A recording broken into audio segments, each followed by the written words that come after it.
de nouveau si je dis que le diable a tout fait pour que patience et persévérance disparaissent de notre vie. ntabwo ari ubwa mbere mu byumva ko umwanzi akora uko ashoboye kose kugira ngo aduce intege mu byo kwizera kwacu. Il nous a imposé ce siècle de vitesse. Akaba ari ibi bihe turimo bikomeye cyane, akora cyane muri ibi bihe turimo. Et cette course sans fin a commencé depuis le siècle passé. Ndetse bikaba bimeze nka course byatangiye mu kinyajana gishize. On court tellement que être patient est devenu aujourd'hui un handicap. Turiruka cyane tugana ibiri imbere, kuba bigasa nkaho gutegereza bisa nkaho byabaye ikintu gikomeye cyane kuri twe. On la confond avec la lenteur de la réaction ou de mouvement. Gutegereza rero bigasa nkaho ari kugenda buhoro, qui est causée par la lenteur du fonctionnement du cerveau. C'est pourquoi ils disent que c'est un handicap.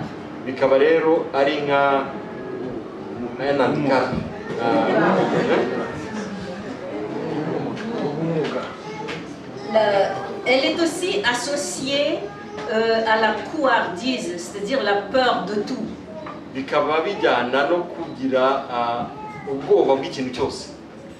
Ou bien à d'autres défauts embarrassants.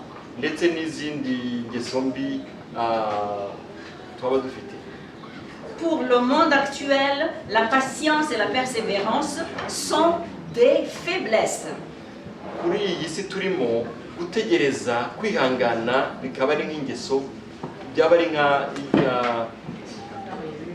Ni ibintu bitari byiza bidafite amagambo akomeye kuyobora mu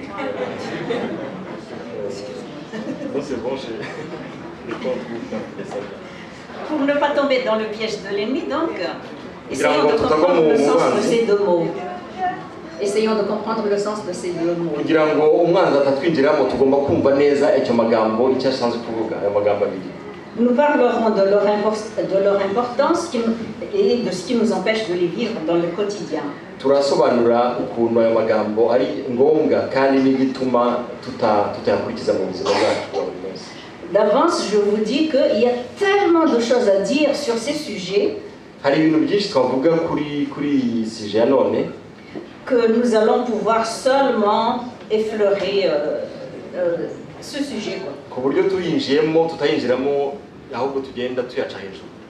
Tout d'abord, parlons de la patience. La Bible parle de la patience.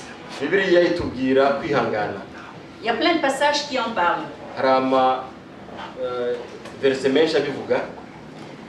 Elle est même une des qualités du fruit de l'esprit que Dieu nous recommande.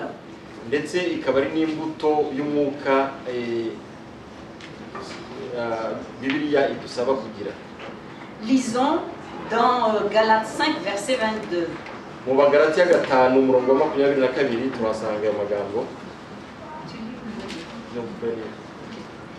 Mais le fruit de l'esprit, c'est l'amour, la joie, la paix, la patience, la bonté, la bénignité, la fidélité, la douceur, la tempérance.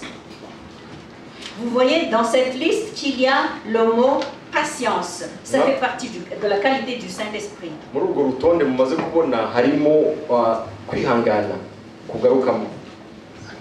Et puis voici un conseil de l'apôtre Paul dans Colossiens 3, verset 12.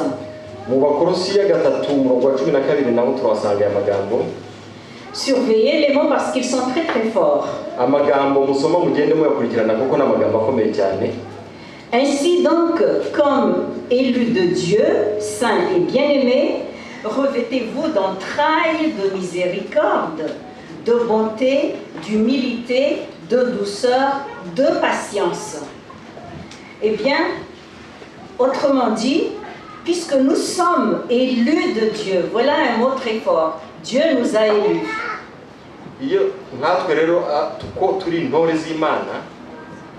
Et puisque c'est ainsi, Dieu, nous devons avoir la patience.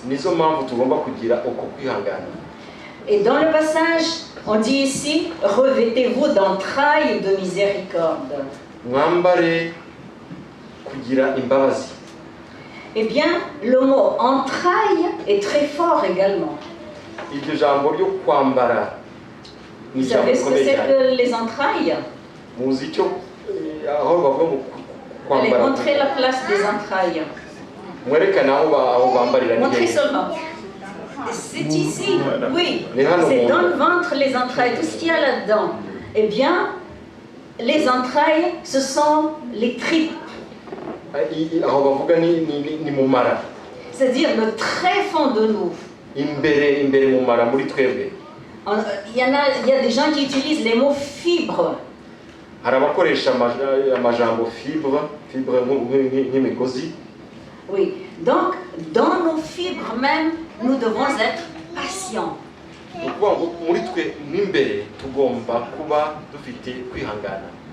Si je veux parler, même si je suis littéraire, si je veux parler en lettres, en vocabulaire de scientifique, ben je dirais les molécules, les atomes de nous doivent être imprégnés de patience. We nk'umuscientifique icyo ashatse kuvuga ni ukuvuga ngo ingingo zacu muri twe zagombye nazo kuba zifite kwihangana.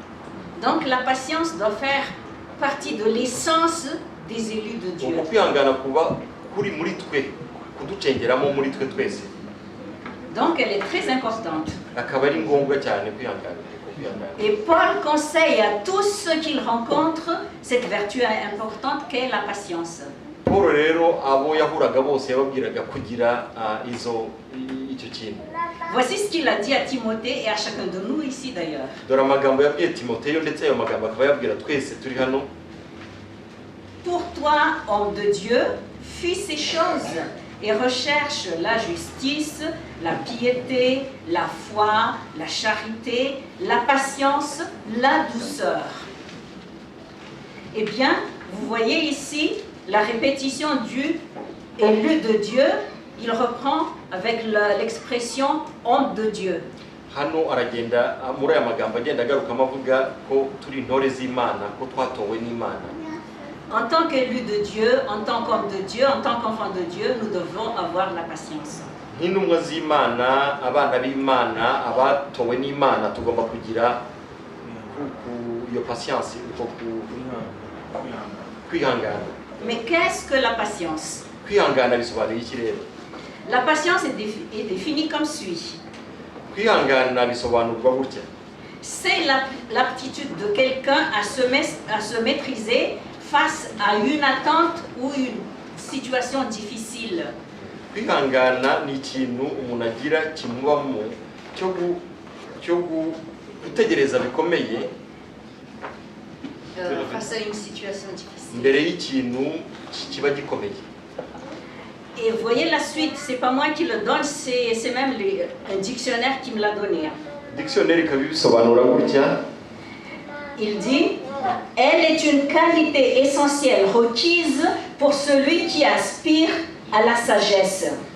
Kwihangana bikaba ari nakwita ikintu cyiza cy'umuntu wese wumva ko agomba kugira, ushaka kubona ubwenge, kugira ubwenge. Donc quand on recherche à être sage, quand on recherche la sagesse, il faut être patient. Iyo bashaka umuntu uzi ubwenge, umuntu uzi ibintu, bashaka n'umuntu ufite ku kwihangana. Parce que la sagesse s'acquiert avec la patience. Kuko ubwo bwenge ububona ari uko wagize no kwihangana. D'ailleurs, la suite de la définition dit ceci. Ubusobanuro bukurikira buvuga buti, la patience s'acquiert et s'exerce. Uko kwihangana kubonwa uwagukoreye.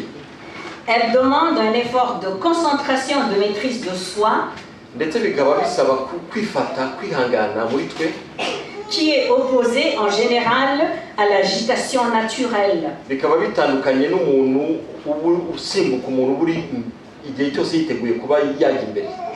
Elle s'oppose à l'impatience innée et à l'impulsivité. Bikaba kwihangana bitandukanye n'umuntu usimbuka, umuntu ufatirwaho ako kanya akaba yakora icyo ari cyo cyose. Elle peut aussi être définie comme suit. Tukaba twabisobanura nanone muri ubu buryo. C'est l'attitude qui consiste à attendre calmement la réalisation de quelque chose. uko kwihangana kukaba ari nko kuvuga ngo ugomba guhora utegereje kugira ngo uzagere ku cyo ushaka. Et je souligne le calmement. Gutegereza witonze. Parce qu'on peut attendre quelque chose tout en bouillonnant dedans. Dushobora gutegereza dufite umutima ushaka ko birarangira ryari ariko no gutegereza twitonze. Et bien très vite, ce semblant de patience va éclater et exploser. Uko gutegereza rero rigiye gushobora gutwika. Donc la patience va de pair avec le calme. Gutegereza bijyana no kugira umutima utuje, kwitonda. Définie ainsi, la patience semble faire allusion à une attitude paisible, Bikaba bijyana n'umutuzo uba uri mu muntu. à une attitude passive, Umutuzo kugenda buhoro buhoro. à une absence d'activité.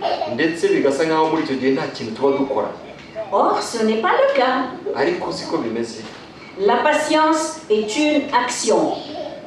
Kwihangana ni igikorwa. Je donne une illustration. Ngiye gutanga icyitegererezo. Imaginez quelqu'un demande à une personne de soutenir une caisse pleine de livres. Nibaza comme ça. babwiye umuntu gufata igitabo ikarito yuzuyemo ibitabo ngo akomeze agifate mu kirere. Puis la personne qui a demandé le service dit hey, attends un peu, il faut que je m'absente un petit peu. Noneho umuntu ubikubwiye ati tegereza gato ndaje. Et puis l'autre tient toujours la caisse. Undi neno akomeze afate icyo gikarito kirimo ibitabo. Et il attend le retour de l'autre. Ategereje cya ubwo igihe wa wundi aza kugarukira. D'après vous, pendant l'absence de celui qui a demandé le service, est-ce que celui qui a tenu la caisse a travaillé ou non? Ese mu gihe wa wundi yagiye ufite bya bitabo yakomeje gukora? Il a travaillé, n'est-ce pas? Yakoze. Pourtant, c'était une attente. Ariko yaranategereje. Et voilà, la patience, c'est une attente active. Nguko rero gutegereza ni akazi gakomeza. La personne a fourni du travail pendant qu'il a tenu la caisse pendant l'absence. Ibyo yari arimo yari mu murimo ubwo undi yarasohotse. Et là, il a exercé la patience. Akaba yanategerezaga. La preuve, c'est qu'il n'a pas jeté la caisse par terre. Ntabwo yajugunye icyo gikarito hasi. Oui, donc il a tenu le coup jusqu'au retour de l'autre ami. Kugeza igihe wa wundi wabimusabye agarukira. Frères et sœurs, contrairement à ce que pense le monde, la patience est une action. Bavandimwe, gutegereza ni umurimo. Ntabwo ariko benshi babivuga ku isi. C'est l'action de retenir, Akaba ari umurimo wo gufata ugakomeza. De soutenir le coup malgré la longue attente. Ugategereza icyo kintu kiba kigukomereye. La patience est donc une force, mais non une faiblesse comme pense le monde. Gutegereza rero bikaba ari ikintu cy'ingufu, bikaba ari point positif kuruta uko dusanzwe tubitekereza. La patience, c'est attendre sans se relâcher. Gutegereza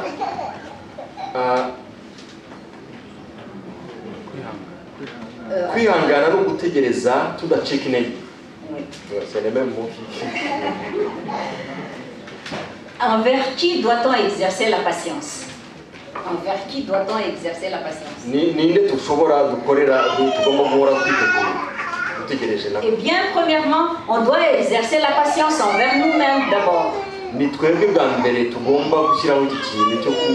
Est-ce que ça vous arrive d'être impatient envers vous? Ese hari igihe mwumva ko. Oui, ça arrive quand on veut faire bien les choses et puis on n'y arrive pas, on est impatient. Dusanga tuba twumva tudafite kwihangana igihe cyose turi pressé, dushaka gukora ikintu twihuta. Et puis on doit être patient aussi envers les choses qui sont autour de nous, ce qui se passe autour de nous. Tugomba ndetse no kwihanganira ibituzengurutse. On doit exercer la patience. Tugomba kwihanganira ibyo bintu igihe cyose. Mais il y a une recommandation aussi dans la Bible qui dit que nous devons être patients les uns envers les autres. Bibiliya itubwira ko tugomba kwihanganira bamwe muri twe. Voici ce que dit l'apôtre Paul dans 1 Thessaloniciens 5, verset 14. Paul arabitubwira mu Batesalonika Nous vous prions aussi, frères, avertissez ceux qui vivent dans le désordre, consolez ceux qui sont abattus, supportez les faibles. Et voici ce que je retiens, ce que je voudrais que vous reteniez. amagambo nashatse ko twagumana muri aya amaze kuvuga naya. Il dit, usez de patience envers tous, Mwihanganire abantu bose, sans exception. nta exception. Dans Colossiens 3, verset 13, Mu Bakolosiyo 3:13 il dit, supportez-vous les uns les autres. mufashanye. Pourquoi supportez-vous? Kubera iki tugomba gufashanya? Cette recommandation est d'une grande importance parce que souvent, on sait être patient envers nous-mêmes. Aya magambo ni amagambo akomeye kuko akenshi tukunze kwihanganira twebwe ubwacu, Mais on l'est moins envers les autres. ariko ntitugire ko kwihangana ku wundi muntu. Et je dis, on l'est moins pour ne pas dire qu'on l'est rarement.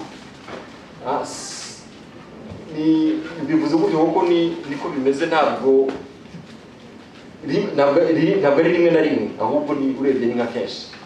Et voyez, le mot supportez-vous les uns les autres. Ari nabyo bishatse kuvuga ngo tufashanye muri twebwe. Parce qu'il y en a qui sont insupportables. Ariko hari n'abantu udashobora kwihanganira rero. Avez-vous déjà rencontré des gens insupportables? Mwari mwahura n'umuntu biruhije kwihanganira. Si je vous demande de faire une liste, ben, ça va être long. Mbabwira gukora liste, menya iyo liste yaba ndende. Et ça, c'est à commencer par nous-mêmes. Ndetse twibanjirijeho. Pour les autres, nous avons aussi des choses insupportables. Ku bandi nabo twababonaho ibindi byo kutihanganira. Mais la recommandation de Dieu est là. Ariko iby'Imana idushakiraho ni ibi birahari. Il faut être patient même envers les insupportables. Tugomba kwihanganira n'abadashobora kwihanganira, abo tuzi ko dushobora kwihanganira. User de patience envers tous. Ku bantu bose. C'est un sujet de prière. Ndetse ni nacyo twagombye no gusengera. Parce que c'est difficile d'être patient envers tous. Kuko birakomeye kwihanganira abantu bose. Moi, quand j'ai réfléchi à ce sujet, je me suis dit, s'il y a quelqu'un qui a toutes les raisons de perdre patience envers nous, eh bien c'est Jésus. Il a toutes les raisons du monde d'abandonner. Il a toutes les raisons du monde pour perdre patience.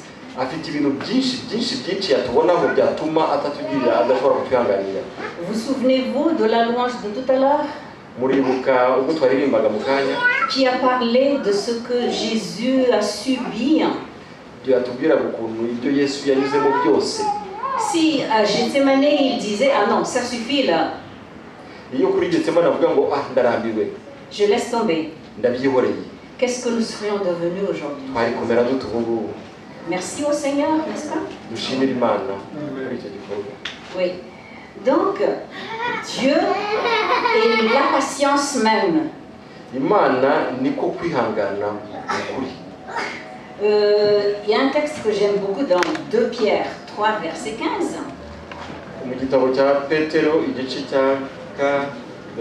3:15. Il dit ceci.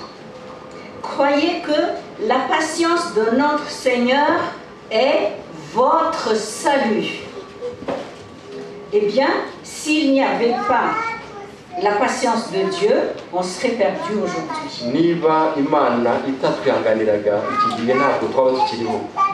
Alors, rendons gloire à Dieu pour cette patience. Cette patience qui nous sauve. Le temps passe très vite. Parlons de la persévérance. La persévérance ne s'oppose pas à la patience. Elle la complète.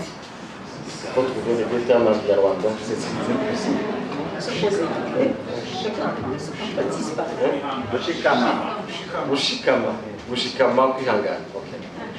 Elle la complète. Donc gushikama no kwihangana n'amagambo ajyana akora. Gushikama. Je m'explique. Okay. Tandis que la patience semble nous faire comprendre, attends, ne bouge pas, on dirait. Igihe gushikama bitubwira ngo twitonde.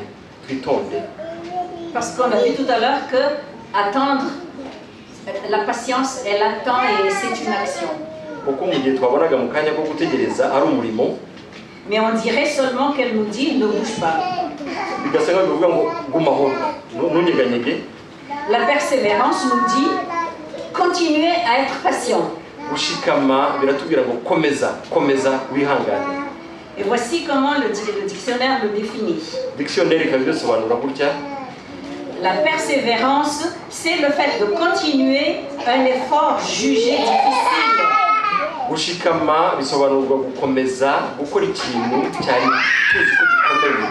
C'est le continuer malgré une opposition. Malgré un moyen contraire censé nous faire arrêter. La persévérance est donc en rapport avec un dépassement de soi.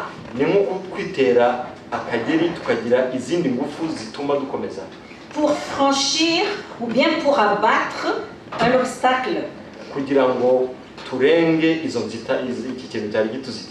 qui se dresse sur notre chemin et qui normalement doit nous freiner. La persévérance permet donc un dépassement de nos limites.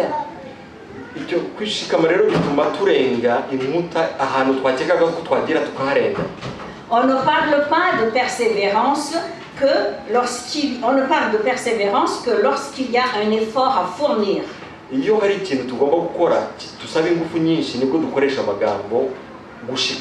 Et on ne parle d'effort à fournir que lorsqu'il y a difficulté.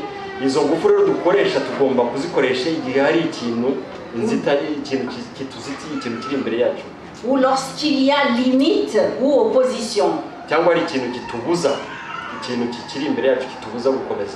Ainsi, la persévérance n'a de sens que par rapport à une activité contraire à la nôtre.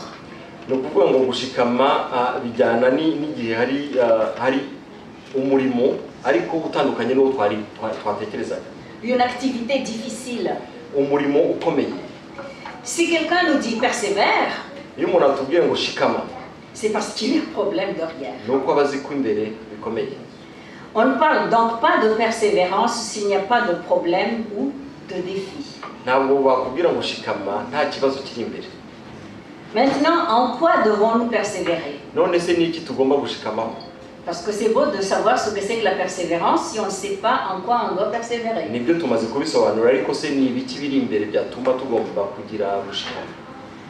Un passage que nous connaissons tous très bien, dans Colossiens 4, verset 2, il y est dit « Persévérer dans la prière ».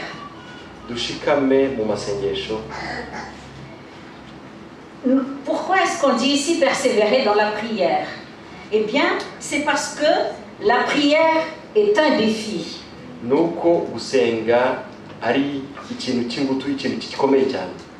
Satan sème des embûches partout pour qu'on oublie la prière. Pour qu'on néglige la prière.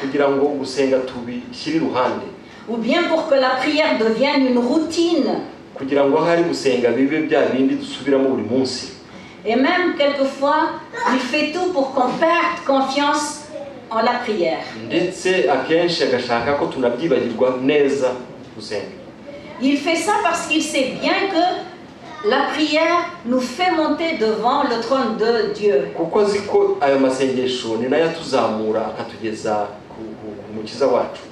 C'est pourquoi il nous empêche de prier de toutes les manières. Et puis il y a un autre domaine aussi dans lequel il faut persévérer. La Bible nous dit, je retiens seulement la phrase qui dit « persévérer dans la foi ». Bibiliya iratubwira ati mushikame mu kwizera. Paul et Silas, lors de leur voyage, encourageaient les églises à persévérer dans la foi. Paul na Sila mu murimo bakoraga bagendaga bashikamisha babwira abantu gushikama mu kwizera kwabo. Pourquoi utiliser le mot persévérer en parlant de la foi? Iki sari iryo jambo bakoreshaga? Parce que aujourd'hui, pour croire en Dieu, parce qu'aujourd'hui, croire en Dieu est devenu un vrai défi. Kuko muri iyi minsi kwizera Imana byabaye ikibazo kitoroshye. On a toujours dit que la science physique, la théorie de l'évolution sont en train de détruire la foi en Dieu. Ndetse bikaba aya masiyansi y'ubu biriya bya evolution ari byo bigenda neza bituma abantu batakigera kwizera. Mais nous constatons aujourd'hui qu'en plus de cela, ariko hejuru y'ibyo, la philosophie, la sociologie, la psychologie, za filozofiya, za psychologie ziriya twiga, tout nous donne raison de ne plus croire en Dieu. Ibi byose rero bikaba byemeza ko ntacyo bimaze kwizera Imana. Ce que la Bible a enseigné comme mauvaise chose ou comme péché Ibyo Bibiliya yatwigishije nk'aho ari icyaha est devenu aujourd'hui sagesse. uyu munsi ayo masiyansi akaba yerekana ko ari ubwenge. Et si tu ne te solidarises pas avec cette sagesse-là, c'est que tu es en retard. Iyo utifatanyije n'abo bantu cyangwa se ngo winjire muri iyo Quran uba warasigaye.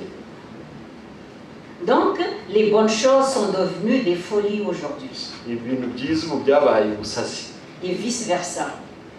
Mu bundi buryo nanone no. C'est pourquoi Dieu nous invite à persévérer dans la foi. Arizo mpamvu biri tubwira ngo dushikame mu kwizera.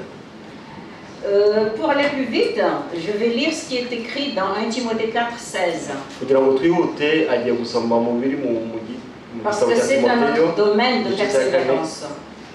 Parce que c'est un autre domaine de persévérance. Kuko n'ubundi bwoko n'ubundi bwenge kwiga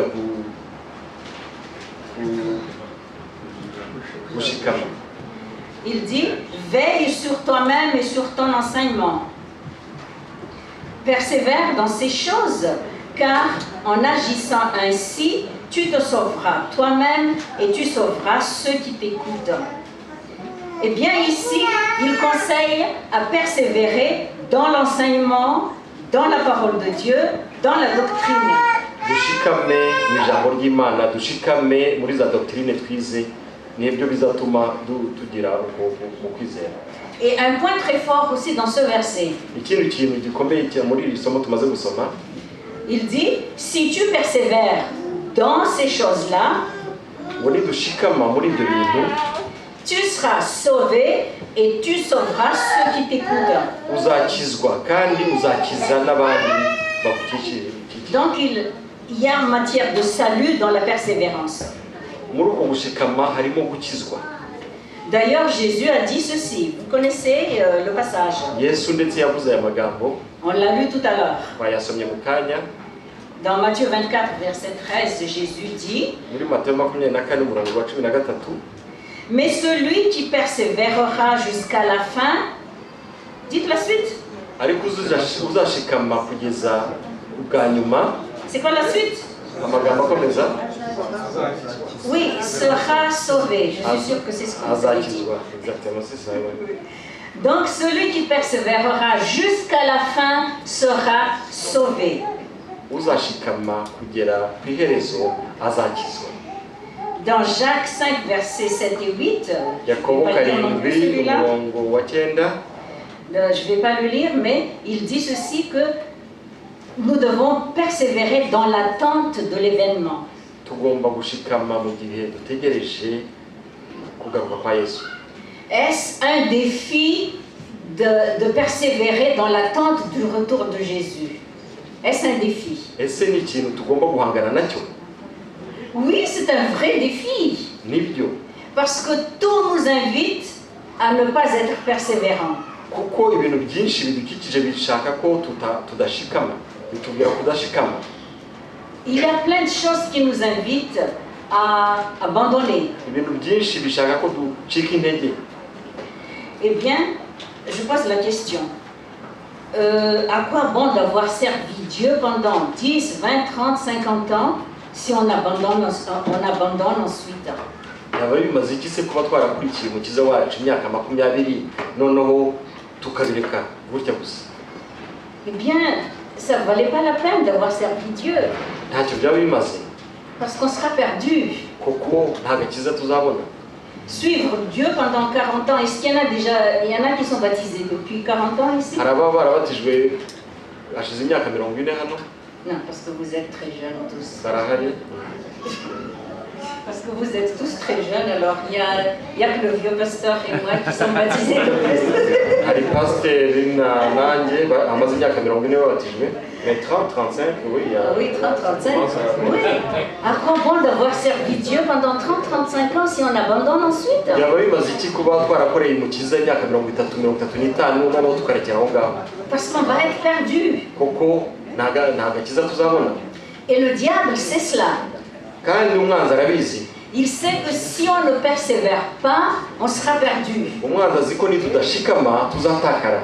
C'est pourquoi il met des embûches partout pour qu'on perde la persévérance. Akaba arizo mpamvu ashyira imbere yacu imitego kugira ngo ducike intege. Donc, il nous faut demander au Seigneur de nous donner la persévérance pour qu'on reste debout jusqu'à l'avènement du Christ. Tugomba kwaka umukiza wacu ko gushikama kugira ngo duhagarare bwuma kugeza igihe umwami wacu azagaruka. Aujourd'hui, nous avons vu qu'il est vital d'être patient et d'être persévérant. Tumaze kwiga ko tugomba gutegereza dushikamye no gushikama. Notre salut en dépend. Kuko kwizera kwacu kugendera kuri ibyo ngibyo. Mais on doit se poser la question, est-ce qu'il y a quelque chose qui nous empêche d'être patient et persévérant? Ariko se twakwibaza ikibazo niki kitubuza kwihangana no gushikama? Oui, ces deux choses ont des ennemis communs. Oui, ibyo bintu bifite rero umwanzi umwe. Oui, je vais seulement les citer parce qu'on n'a pas le temps. Ndabisoma gusa ndababwira uwo mwanzi wari we ariko ntabwo tubyinjiramo cyane. Ces ennemis sont l'orgueil. Uwo mwanzi ni inarijye. On se dit, pourquoi est-ce que je vais attendre ça? Pour qui se prend-il? Ou bien il me prend pourquoi lui? Akenshi turibaza ati suriya buriya kubera iki arumva ari iki kugira ngo agire gutya na gutya. C'est l'orgueil. Iryo ni inarijye. Il y a aussi la colère. Hari umujinya. Cette colère qui bouillonne en nous et puis qui nous fait exploser. Uwo mujinya uri muri twitogota no ukaza guturika. Et puis c'est bye bye patience, bye bye persévérance. Noneho ko gutegereza ko gushikama tukakujugunya kuko ntacyo kuva ku kimaze. Il y a l'impulsivité. Hakaba n'ikintu kiri muri twebwe cyo kugira gushaka kujya imbere gusimbuka. Il y a la soif de gloire. Hakaba n'ikintu gituma dushaka kwiyereka gukomera. Et puis il y a la civilisation, Dieu a acheté, tout est acheté. Hari n'amajyambere yagezeho yo kugura ikintu icyo ari cyo cyose. Vous voyez, à la télé, ils ont une émission sur la débrouille des pays du tiers-monde. Kuri televiziyo hari za emisiyo zerekana ukuntu ibihugu bitera imbere byo hirya no hino ukuntu bishakisha kugira ngo bitere imbere. Ils trouvent tellement spécial qu'on répare les pneus. Harimo ukuntu bashakashaka ndetse nk'ari amapine bakayasubiramo bakayateraho ibiraka. Peut-être les pneus c'est un mauvais exemple. Mais par exemple, le moteur, ils trouvent tellement bizarre qu'on répare les moteurs alors qu'on peut les remplacer tout simplement. Hano wasanze ko ntabwo bazi kwidebura nk'uko tubivuze ko moteri aho kuyisubiramo no kuyisanasana barayihindura gusa. Tellement bizarre qu'on répare la télé, alors on n'a pas le temps, ben on achète. Biratangaje kubona bakisanasana za televiziyo ubundi hano barajugunya baragura indi cyane. La civilisation du acheter. Ngayo majyambere y'ubu. Mais il y a aussi l'insuffisance de foi. Hariko hari no kubura ko kwizera. Ou même l'absence de foi qui peut freiner la persévérance et la patience. Kubura rero kwizera cyangwa kwizera guke ntabwo bijyana no kugira nanone gushikama gukeya. lorsqu'on ne voit pas Dieu venir tout de suite à notre secours, kuko tutabona Imana ije ako kanya kugira ngo idukize, on se débrouille à notre manière. icyo gihe rero iyo itaje natwe tubirwanaho. Pourtant, on sait que quand Dieu nous demande d'attendre le temps de quelque chose, ariko tuzi ko Imana itubwiye gutegereza, il faut obéir. tugomba kumvira, Car souvent, nos propres actions kuko ibikorwa byacu n'aideront pas à faire mieux que le projet de Dieu. ntabwo bizafasha imigambi y'Imana. Vous souvenez-vous de l'expérience d'Abraham et de Sarah, sa femme? muribuka igitekerezo cya Aburahamu na Sara umugore we? Dieu leur a promis un fils.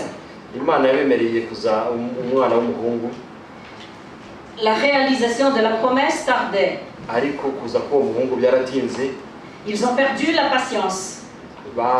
bacitse intege, Et ils ont trouvé une très brillante idée, alors, selon eux, nuko baje kubona igitekerezo cyiza qui a trait l'arrivée de l'enfant promis. cyari gutuma uwo mwana wari utegerejwe aza vuba. Nous connaissons l'histoire. Icyo gitekerezo murakizi. Eh bien, effectivement, un garçon fut né.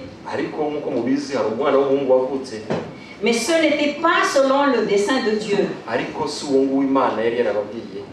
Et leur impatience est la cause de conflits insolubles encore aujourd'hui. Uko rero kutategereza byazanye ingaruka, ni nanone niko bimeze. Le chemin de la persévérance et de la patience semble être long et interminable. Urugendo dufite rwo kwihangana no gushikama rurasa nk'aho ari rurerure, Mais il reste toujours qu'il est le chemin le plus sûr. ariko ni narwo rugendo ruzima. Avant de m'arrêter, je résumerai tout ce que j'ai dit Mbere yo kurangiza reka dusubire mu byo twize dans la phrase suivante. muri aya magambo. Dans la patience, on peut persévérer. Mu kwihangana dushobora gushikama, Et dans la persévérance, on peut patienter. ndetse no mu gushikama tugomba gutegereza. Et cela demande de la foi. Bikaba bisaba ukwizera. C'est pourquoi on a dit au début que patience et persévérance sont des produits de la foi. Akaba arizo mpamvu twavuze mbere yuko kwihangana no gushikama ari ibintu bijyana no kwizera. Pendant les semaines à venir, je vous invite à prendre votre Bible Ndabasaba kuzafata Bibiliya zanyu et faites l'inventaire des passages qui contiennent les mots patience et persévérance. murebe muri Bibiliya amagambo avuga kwihangana no gushikama. Vous redécouvrirez des vérités qui sont vraiment importantes pour nous. Muzabonamo ubutumwa butangaje kandi bwatugirira akamaro, Car ce sont des vérités indispensables dans la vie du chrétien. kuko ayo magambo niyo dukeneye mu buzima bwacu bwa Gikristo. Je vous laisse avec cette recommandation de l'apôtre Paul aux Colossiens. Nkaba nshatse kurangiza n'aya magambo intumwa Pawulo yatubwiye Qu'on a lu tout à l'heure. mu Bakorino twasomye mu kanya. Dans Colossiens 1, versets 10 et 11. Abakolosayi igice cya 10 umurongo wa 10 kugeza 11. Pour marcher d'une manière digne du Seigneur et lui être entièrement agréable, portant des fruits de toutes sortes de bonnes œuvres et croissant dans la connaissance de Dieu, fortifié à tous égards par sa puissance glorieuse, en sorte que vous soyez toujours et avec joie, persévérants et patients. Eh bien, cette dernière partie qui dit que vous soyez toujours et avec joie, persévérants et patients. Parce que des fois, on est persévérant et patient, mais sans joie. Tugomba rero ibyo byose byaba ari ugutegereza yaba gushikama tubikore mu munezero, kuko hari igihe bishobora gukorwa bidafite umunezero. Il n'y a que le Seigneur qui peut nous aider à être patient, persévérant, avec joie. Ibyo byose rero tukaba twabishobozwa n'umukiza wacu. Je vous invite à une prière. Ndabasaba gusenga. Seigneur, aide-nous à être patients et persévérants, et aide-nous à toujours avoir la joie et la paix dans nos cœurs parce que tu y règnes. Et aide-nous à te rechercher et à être patients envers les autres également. Au nom de Jésus. Amen.